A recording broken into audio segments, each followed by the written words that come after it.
First of all, when you start out on a career in the arts, you have no idea what you're doing. This is great. People who know what they're doing know the rules, and they know what is possible and what is impossible. You do not, and you should not.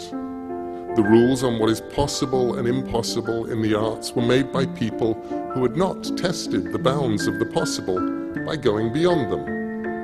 And you can. If you don't know it's impossible, it's easier to do. And because nobody's done it before, they haven't made up rules to stop anyone doing that particular thing again.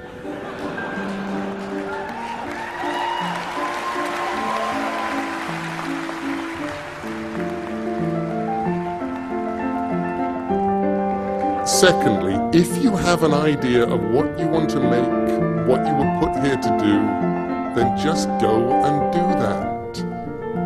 And that's much harder than it sounds, and sometimes in the end so much easier than you might imagine. Because normally there are things you have to do before you can get to the place you want to be. I wanted to write comics and novels and stories and films, so I became a journalist.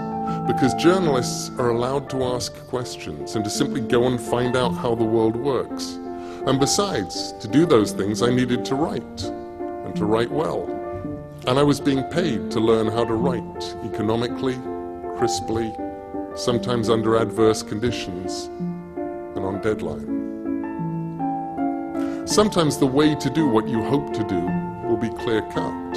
And sometimes it'll be almost impossible to decide whether or not you're doing the correct thing, because you'll have to balance your goals and hopes with feeding yourself, paying debts, finding work, settling for what you can get.